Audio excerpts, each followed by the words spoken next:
इस वीडियो का टॉपिक है ग्लैंड स्टीम कंडेंसर जीएससी।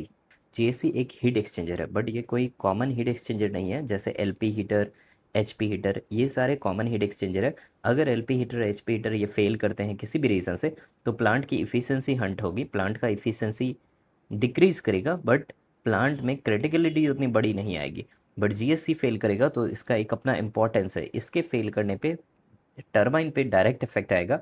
इस वीडियो में हम लोग देखेंगे टरबाइन के लिए डायरेक्ट क्रिटिकल क्यों है, इसके लोकेशन के बारे में स्टडी करेंगे, वर्किंग ये कैसे काम करता है और इसका ऑपरेशन रिलेटेड कुछ पॉइंट्स देखेंगे, जिससे कि क्लियर होगा कि जीएससी इतना इंपॉर्टेंट क्यों है थर्मल पावर प्लांट में और जीएससी का रोल क्या है।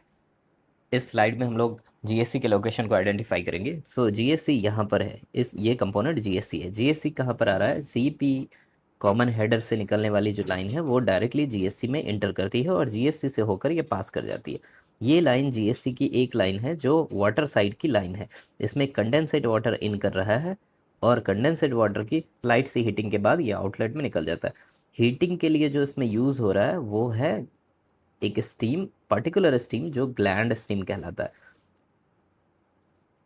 टरबाइन की ग्लैंड सीलिंग के लिए स्टीम चाहिए होता है। ग्लैंड स्टीम को कंडेंस्ड करने का काम जीएससी करता है, इसीलिए इसका नाम ग्लैंड स्टीम कंडेंसर भी है।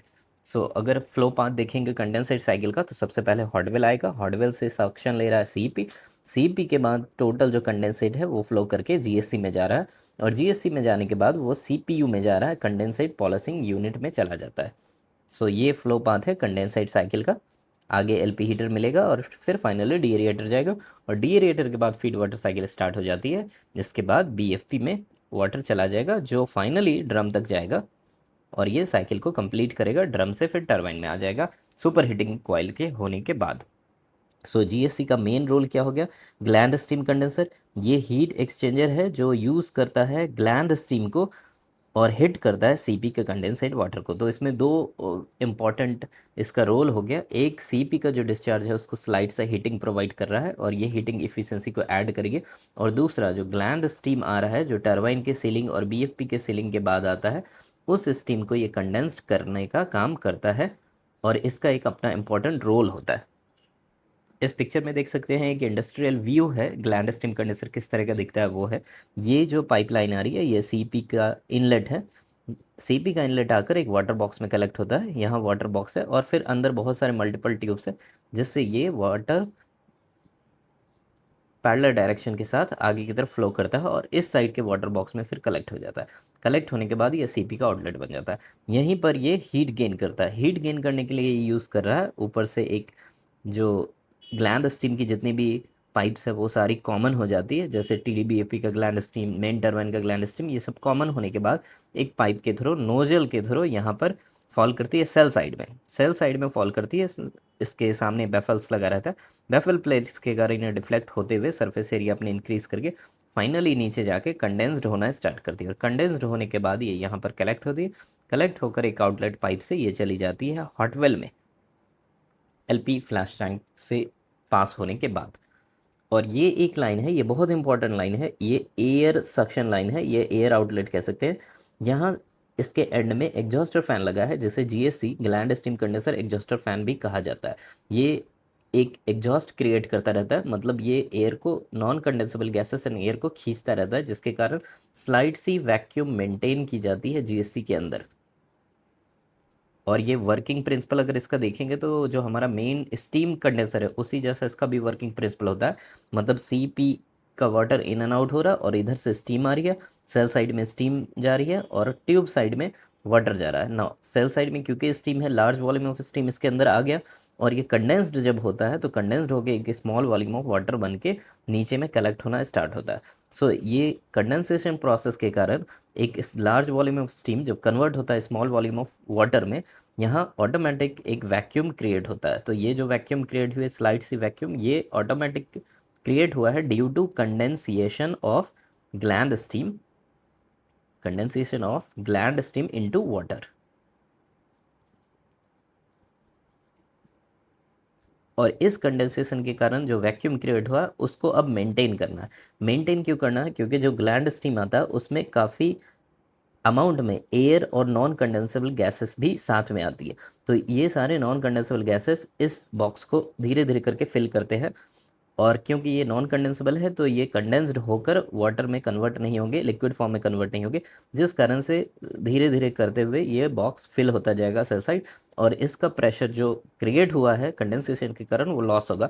बट क्योंकि हमारे पास एक ग्लैंड एग्जॉस्टर फैन भी है जो इस नॉन कंडेंसेबल गैसेस को कंटिन्यूअसली शक करता रहेगा, और इस सक्शन के कारण ये नॉन कंडेंसेबल गैसेस यहाँ से रिमूव होता होगा। तो इस केस में भी हम देखेंगे कंडेंसेशन हमारा वो क्रिएट कर रहा है वैक्यूम को, जो slide vacuum gland steam condenser को चाहिए, और जो एग्जॉस्टर फैन है यहाँ पर वो मेंटेन कर रहा है ग्लैंड स्टीम के वैक्यूम को। सो एग्जॉस्टर फैन अगर फेल करता है उस केस में यहाँ पर वैक्यूम मेंटेन करना डिफ़िकल्ट हो जाएगा, और धीरे धीरे करके ग्लैंड स्टीम कंडेंसर की जीएससी की वैक्यूम डिटोरेट करती जाएगी। इसका क्या इम्पैक्ट आएगा वो हम लोग नेक्स्ट स्लाइड में देखेंगे। यहाँ पर ओवरऑल भी दिखाया गया है इंटरनल पार्ट्स जो ग्लैंड स्टीम कंडेंसर का किस तरह का होगा। तो हम लोगों ने देखा ये सीपी का इनलेट आया, यहाँ पर सपोज वाटर बॉक्स है, ये आकर यहाँ पर कलेक्ट हो गया, और ये सारे होल्स दिख रहे हैं, ये सारे ट्यूब्स है, जिस ट्यूब्स के अंदर अब ये सीपी का इनलेट घुसेगा, और सीपी का इनलेट इन सारे ट्यूब्स में ट्रेवल करना स्टार्ट करेगा। ये वाटर आगे की तरफ ट्रेवल करता जाएगा, ट्रेवल करके इस साइड के वाटर बॉक्स में आकर कलेक्ट हो जाएगा, और यहाँ से सीपी का आउटलेट हो जाएगा।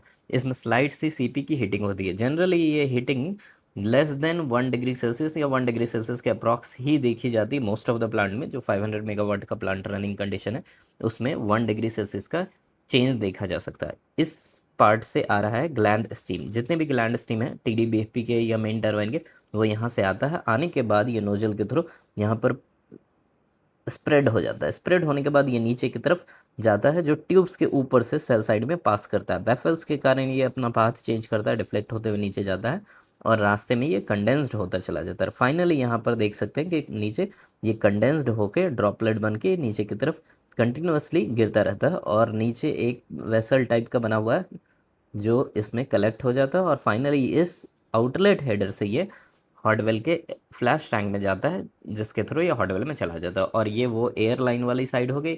जो भी नॉन कंडेंसेबल गैसेस होता है वो लाइट होता है और वो ऊपर में कलेक्ट होना स्टार्ट होता है, और ये इसको शक करके बाहर की तरफ एटमॉस्फेयर में ले जाकर रिलीज़ कर देता है। इसमें कुछ स्टीम भी रिलीज़ होता है, but that is a part of process.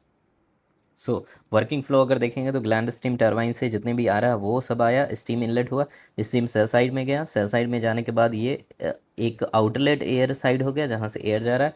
यहाँ पर फ्लो को दिखाया गया, ये क्रॉस फ्लो अरेंजमेंट है बट मैटर नहीं करता है क्योंकि कंडेंसेशन प्रोसेस है, तो हीट एक्सचेंजर में फ्लो मैटर नहीं करेगा। पैरेलल फ्लो, काउंटर फ्लो और क्रॉस फ्लो। इंपॉर्टेंट पॉइंट्स अगर देखेंगे तो ये स्टीम जो है वो वर्टिकली डाउनवर्ड की तरफ जा रहा है, सीपी वो फ्लो कर रहा है पैरेलल, इन एंड आउट हो रहा है, और एयर और नॉन कंडेंसेबल गैसेस को एग्जॉस्टर फैन के थ्रू हम लोग शक करके कंटिन्यूसली बाहर करते जाते हैं। और ग्लैंड स्टीम कंडेंसर जो है जीएसी वो वैक्यूम में वर्क करता है, स्लाइड वैक्यूम मेंटेन करके वर्क करता है, और फाइनली इसका ड्रेन कहाँ चला जाता है, वो हॉटवेल में चला जाता है। अब ये है सबसे इंपॉर्टेंट स्लाइड। इसका सबसे इम्पॉर्टेंट पार्ट पता चलेगा, इसका रोल क्या है, क्यों ये इतना क्रिटिकल है। ये एक मामूली सा हीट एक्सचेंजर सिर्फ नहीं है, ये मेंटेन करता है ग्लैंड सीलिंग सिस्टम को भी। तो सॉफ्ट सील सिस्टम के बारे में हम लोगों ने स्टडी किया है अपने लास्ट वीडियो में। उसमें ये दिखाया गया है कि किस तरह से हम लोग ग्लैंड का सीलिंग कर सकते हैं, क्योंकि ये मेन टरबाइन की केसिंग है एचपी टरबाइन, और यहाँ से इसका शाफ्ट निकलना है, केसिंग से बाहर तो शाफ्ट निकलेगा, तो यहाँ इसको स्लाइड सा क्लियरेंस मिलेगा। इसी तरह आईपी में भी स्लाइड सा दोनों साइड में क्लियरेंस मिलेगा, और एलपी टरबाइन में भी स्लाइड सा क्लियरेंस मिलेगा। इस क्लियरेंस से स्टीम बाहर आ सकता है या एयर शक कर सकता है, क्योंकि एचपी टरबाइन बहुत ही हाई प्रेशर में है। तो इस केस में एचपी टरबाइन के जो क्लियरेंस है शाफ्ट और केसिंग के बीच में, जहाँ से वो निकल रहा है वहाँ से स्टीम बहुत तेज़ी से बाहर आ सकता है, बिकॉज अंदर का स्टीम प्रेशर बहुत ज़्यादा है और बाहर एटमॉस्फेरिक प्रेशर है। आईपी टरबाइन के केस में भी बाहर एटमॉस्फेरिक प्रेशर है और अंदर प्रेशर हाई है, बट एलपी टरबाइन के केस में जो लास्ट स्टेज का प्रेशर है वो वैक्यूम है, इसलिए बाहर का जो एयर है वो इनग्रेस करेगा। तो ये बहुत इंपॉर्टेंट कॉन्सेप्ट है समझना कि एलपी टरबाइन हमेशा एयर इनग्रेस करता है अपने ग्लैंड के पास, और एचपी एंड आईपी टरबाइन में स्टीम बाहर के साइड आएगी, क्योंकि प्रेशर स्टीम का इन साइड में हाइयर वैल्यू है ना। इसको कैसे रोका जा सकता है, इसके लिए हम लोगों ने एक सिस्टम तैयार किया है। इसको रोकने के लिए हम लोग ग्लैंड के पास लेब्रेनिथ सीलिंग या फिर सी थ्रो सील के थ्रू स्टीम को कम्प्लीटली फुल कर देते हैं। स्टीम इसमें ब्रेक डाउन करके लो प्रेशर में मेंटेन होता है। प्रेशर अप्रॉक्स रहता है 350 mm वाटर कॉलम। अब ये स्टीम ग्लैंड में क्योंकि फिल है तो ये बाहर से आने वाले एयर को स्टॉप कर देता है या अंदर से आने वाले स्टीम को भी रोक सकता है। अंदर से आने वाला स्टीम जब इसमें ट्रेवल करेगा तो उसका भी प्रेशर ब्रेक करेगा और एक टाइम में इक्विलिब्रियम में प्रेशर हो जाएगा। नो ग्लैंड सील वर्क कैसे कर रहा है इसको देखेंगे। सो एचपी टर्बाइन में हमेशा स्टीम बाहर की तरफ आएगा क्योंकि स्टीम का प्रेशर इनसाइड ज़्यादा है, तो स्टीम बाहर की तरफ आके इस हेडर में मिल जाएगा। सो steam coming out of the gland in HP turbine and coming to this main header। उसी तरह आईपी में भी देखेंगे मेन हेडर में आके मिल जा रहा है। सो मेन हेडर में स्टीम का प्रेशर इंक्रीज होगा एचपी एंड आईपी टर्बाइन के, यही स्टीम यूज़ हो जाएगा एलपी टर्बाइन के सीलिंग के लिए। एलपी टर्बाइन में क्योंकि एलपी टर्बाइन शक कर रहा है स्टीम, तो ये यूज़ हो जाएगा एलपी टर्बाइन के सीलिंग में। नाउ ये तो बैलेंस करने के लिए कि एचपी टर्बाइन आईपी टर्बाइन का जो एक्सेस स्टीम है जो बाहर की तरफ आ रहा है वो एलपी टर्बाइन में यूज़ हो जा रहा है। बट अभी क्या हो रहा है कि एचपी टर्बाइन से जो स्टीम आ रहा है वो बहुत ज़्यादा प्रेशर क्रिएट कर देता है इस मेन हेडर लाइन में। आईपी का भी बाहर की तरफ आ रहा है, एलपी को जितना चाहिए वो स्टीम शक कर लेगा और जो भी स्टीम एलपी टर्बाइन शक करेगा वो फाइनली कंडेंसर में जाएगा और वहाँ जाकर कंडेंस्ड हो जाएगा। सो हमारा जितना भी स्टीम है जो यूज़ कर रहे थे हम लोग ग्लैंड सीलिंग के लिए वो सारा कंडेंसर में पहुँच जाएगा। बट इसे मेंटेन करने के लिए इसके सामने इस मेन हेडर से एक लाइन दे दिया गया है जो चला जा रहा है जीएससी में, ग्लैंड स्टीम कंडेंसर में। इस लाइन से ये वाल्व ओपन है, इस लाइन से ग्लैंड स्टीम कंडेंसर में जा रहा है। ये एक सेपरेट कंडेंसर है, इसमें भी ग्लैंड का जो स्टीम है वो पहुंच रहा है और यहाँ सेपरेटली कंडेंस्ड हो रहा है सीपी के डिस्चार्ज से। सीपी का जो वाटर का डिस्चार्ज है जो लास्ट स्लाइड में हम लोगों ने देखा उससे ये कंडेंस्ड हो रहा है और नॉन कंडेंसेबल गैसेस जो है वो एग्जॉस्टर फैन के थ्रू बाहर की तरफ एटमॉस्फेयर में निकाला जा रहा है। ये दो होता है कि स्टैंड बाय में रखते हैं और एक रनिंग कंडीशन में रहता है। तो ये एज इफ एक स्मॉल कंडेंसर है, जीएससी एज इफ एक स्मॉल कंडेंसर है। जैसे लार्ज कंडेंसर में हमारा लार्ज अमाउंट ऑफ स्टीम जो एलपी टर्बाइन का एग्जॉस्ट है वो जा रहा है और उसके साथ जो भी एयर जा रहा है वो नॉन कंडेंसेबल एयर को वैक्यूम पंप के थ्रू हम लोग शक करके बाहर करते हैं। उसी तरह एक स्मॉल कंडेंसर है जीएससी जिसमें कि स्टीम जो जा रहा है वो शाफ्ट के सीलिंग हेडर से निकलने वाला आने वाला एक्सेस स्टीम है जो एचपी और आईपी टर्बाइन से रिलीज़ हो रहा है और एलपी टर्बाइन में यूज़ होने के बाद जो बच जा रहा है वो स्टीम उस हेडर से आ रहा है और आने के बाद सेम प्रोसेस हो रहा है जो हमारे मेन स्टीम कंडेंसर में हो रहा है। मतलब जो स्टीम आ रहा है वो कंडेंस्ड हो रहा है, जो नॉन कंडेंसेबल गैसेस है वो रिमूव किया जा रहा है एग्जॉस्टर फैन के थ्रू। डिफरेंस ये है कि कंडेंसर बहुत बड़ा सा होता है और उसमें एलपी टर्बाइन का एग्जॉस्ट यूज़ होता है और वहाँ पर हम वैक्यूम पंप हम लोग यूज़ कर रहे हैं नॉन कंडेंसेबल गैसेस को रिमूव करने के लिए। जीएससी में हम लोग एग्जॉस्टर फैन का यूज़ कर रहे हैं।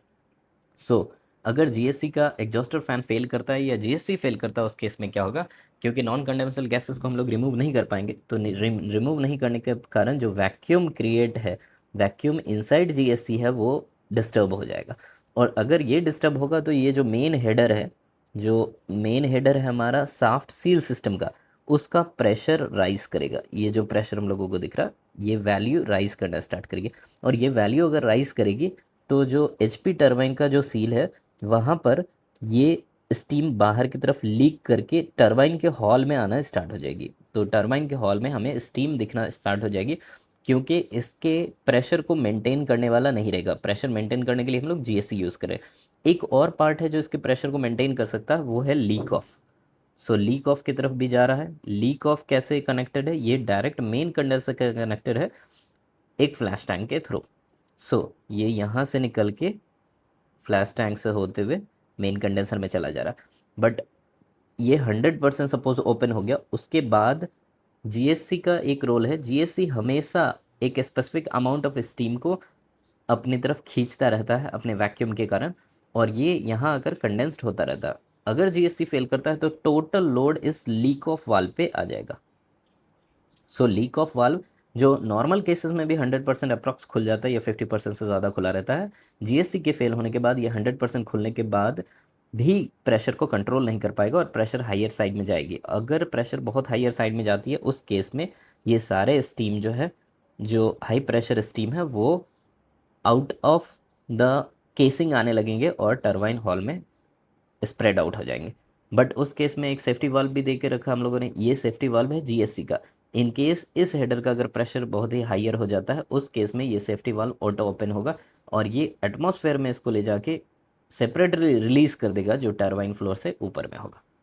सो मेन रोल जो जीएससी का हो गया वो ये हो गया कि जो भी ग्लैंड सीलिंग के लिए स्टीम यूज़ हो रहा है उसको कंडेंस्ड करना, और ये जो मेन हेडर है ग्लैंड स्टीम का जो मेन हेडर है उसके प्रेशर को कंट्रोल और चेक में रखना, और साथ में जो एलपी टरबाइन में जो थोड़ी भी बहुत एयर शक इन हो रही है वो मेन कंडेंसर में ना जाए, क्योंकि मेन कंडेंसर इसके साथ नीचे जुड़ा रहता है, तो वो मेन कंडेंसर में ना जाए, रैदर वो आ जाए जीएससी के साइड, और जीएससी में वो वेपर एग्जॉस्टर से बाहर की तरफ निकल जाए। अगर सपोज कभी ऐसा होता है कि एचपी टरबाइन और आईपी टरबाइन का एक्सेस सिस्टम उतना नहीं मिल पाता है, तो एलपी टरबाइन एयर को शक इन करेगा अपने ग्लैंड के पास और वो पहुंच जाएगा मेन कंडेंसर में। मेन कंडेंसर में अगर पहुंचेगा तो वैक्यूम पंप का लोडिंग इंक्रीज होगा, और हो सकता है वैक्यूम पंप उतना हैंडल ना कर पाए, तो हमारा जो मेन कंडेंसर प्रेशर है 0.1 kg पर cm², वो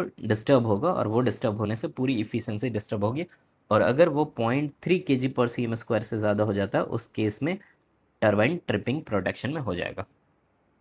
इस स्लाइड में ब्रीफ किया गया है जीएससी के बेसिक पॉइंट्स को। सो पर्पस क्लियर है कि मेन टरबाइन और टीडीबीएफपी के जो ग्लैंड स्टीम है उसको कंडेंस करना, स्लाइड वैक्यूम मेंटेन करता है, उसके कारण ही कंडेंसेशन प्रोसेस हो पा रहा है, और उसके कारण ही मेन जो हेडर है, जो ग्लैंड स्टीम का हेडर है, उसको उसके प्रेशर को चेक में रखता है, प्रिवेंट करता है steam leakage into turbine hall. ये बहुत इंपॉर्टेंट रोल है कि अगर जीएससी फेल करता है उस केस में पॉसिबल है कि टरबाइन हॉल में स्टीम लीक करना स्टार्ट करेगा because of high pressure of the gland steam header.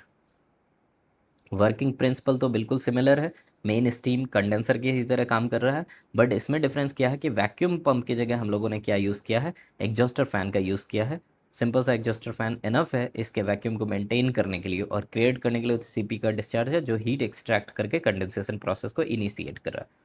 ये टाइपिकल वैल्यूज़ है जो प्लांट टू प्लांट वेरी कर सकती है और स्पेसिफिक रहती है, जिससे का वैक्यूम वो स्लाइड वैक्यूम होता है -15 से -30 mm वाटर कॉलम, और कंडेंसेट प्रेशर तो 0.1 kg अप्रॉक्स रहेगा, क्योंकि उसका ड्रेन डायरेक्टली जुड़ा हुआ है हॉट वेल से, और क्रॉस फ्लो है shell and tube type heat exchanger use करते हैं हम लोग।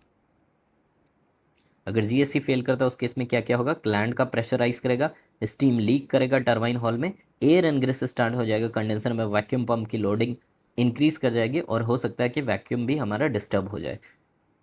वैक्यूम डिस्टर्ब होगा और टरबाइन का जो हीट रेट है, मतलब इफिशियंसी जो टरबाइन की, वो डिटोरेट कर जाएगी।